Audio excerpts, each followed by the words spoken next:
Hello everybody, welcome back to the channel. We have to talk about the latest Superman casting news, so let's jump right into it.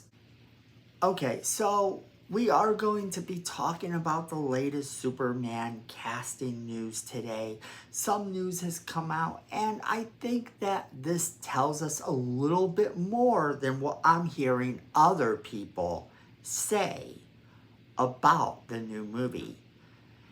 And I am personally going to tell you right now what I think this means, because this could be a sign of what to expect from this movie more than any other casting news we've gotten so far.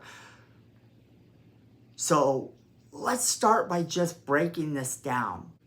First off, we know they cast their Jonathan Kent. That's right, Jonathan Kent has been cast, and he is none other than actor Pruitt Taylor Vince. Now, this is actually very exciting news for a number of reasons. Taylor Pruitt Vince is one of those actors that is that character actor. He's that guy that you can see in 1,000 movies and you've never really known his name. He's been in so many movies playing so many different characters that it's easy to lump him into the ones he plays most memorable, which sometimes seem to be the bad guys, or at least the troubled people. But he is an actor who can virtually play anything. And you can see by the picture, he is a little bit older looking. He is older looking for a reason. That brings us to casting number 2. Neva Howe as Martha Kent. And this is actually important because she is an older actress as well. So when you're looking at these actors and you're thinking, are they too old to play these parts? You have to remember that what we see as too old comes to us from TV. It comes to us from several years of different movies and different media portraying them in a completely different way. However, the truth about it is that this is probably more age appropriate to what these people should be looking like. And this tells me that while we are going to get a Superman that is already in his origin, we probably at some point will get a flashback of Jonathan Kent's death. Something to do with him acknowledging just how much his father meant to him. Maybe that's how the movie starts off, with this mild little flashback, the way so many of these movies do, feeling that they have to give us that origin story. However, I don't think that these people are going to play that big of a part. They never really do in the movies. That being said, there was in the Justice League and in Zack Snyder's Superman a much younger Martha Kent. And I think that that's what people look at, because not only was Martha Kent younger, but also very much so, Jonathan Kent seemed to be a younger person too. So when you're looking at these characters, they're portrayed so much younger in the very last incarnation we got, which might be why people are saying all over the place that they're too old, that this means that Jonathan Kent's gotta still be alive at the start of the movie, and that it sort of changes the origin of Superman a bit if Jonathan Kent is alive. Then I've heard people talking about comic books where Jonathan Kent is very much alive. And yeah, there are a few comic books where that is the scenario as well. But keep in mind, there are also a few comic books where Bruce Wayne's father is alive. And we're not going to get a movie where Bruce Wayne's father is alive anytime soon.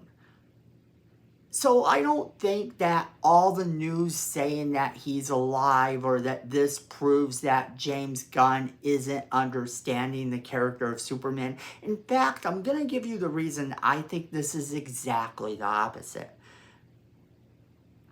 if you look back to the very original comic book, these were older people who couldn't have children. It kind of goes back to the old fable about the couple that couldn't have a child, and then the child appears on their doorstep. That basically the baby ends up on their doorstep. And in this case, they find him along the road. It's the classic tale of an older couple who were never able to have children. And that at the heart is what Superman's origins really were. And then he grew up, and his father didn't make it to see him become Superman. But his father probably lived for another 10, 15 years at the most.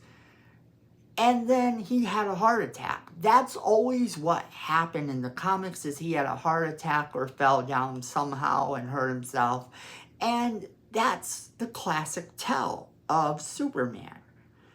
He was always an older gentleman until TV had to kind of gloss things up. They had to make it look prettier, had to get more attractive people. You can't have a show run for 17 seasons about a young Superman if you're going to have the father be old enough that he's going to not realistically make it through the series. So there becomes this thing about making the characters look younger to fit the purpose of what they were doing. And that works as a narrative. But that has never really been the way it is in most of the comics. And then also, it's not the way it is in the very original Superman movie with Christopher Reeve. They were kind of older. They were an older couple. They were about mid to late 40s at least, probably early 50s, maybe a little older than that, when they found Superman along the road. And that's important because that right there is something that James Gunn has said in the past, that he is taking a page out of the older Superman movie, that he does love the Christopher Reeve version. So I think this tells us what type of Superman movie we're getting. The more casting news that comes out, the more telling it is as to what age this Superman is, as to what is going on in the movie, and the tone of the movie itself. After all, we got Lex Luthor, but we also got Otis. You might know that Otis first actually appeared in the Superman movie with Christopher Reeve. That's where he originally appeared. And that's why this is important, because it took years for Otis to actually appear in any other type of medium. And that is important because it tells us where James Gunn is being influenced. So this casting of these two actors is a telling sign as to just what we can expect from this movie. And that's honestly what I think. I think this is a good sign, and people are looking at it and comparing it to other incarnations, other movies. And yes, I'm comparing it to the Christopher Reeve one, but for a reason. Because the Christopher Reeve one was true to the older comic books. The very first scene in there is the opening of the comic book itself. And that tells you what type of Superman he was. And this casting tells you what type of Superman we are getting in this movie. So I hope you kind of can see why I think they cast these people and why this is actually very important. Because it is going to be that more lighthearted, fun Superman that we needed, that we deserve. But still at the same time, he can take on serious issues. He can do serious things. It doesn't all have to be a joke, and it probably won't be a joke. There's going to be some moments, I'm sure, where Superman's going to question what he should do versus what he can do. And that at the heart has always been what made Superman work. There are some very dark moments in the original Christopher Reeve movie. That's why it worked. There are some dark moments in the Smallville TV series, whether you were a fan or not, and that's why it worked. The Lois and Clark TV show ran for as many seasons as it did because of how it chose to handle him. Everything that you've seen in the past has actually shown how Superman needed to progress. And yes, even the Snyder Cut had its moments of showing how Superman needed to progress. But this is where I leave it off to you guys.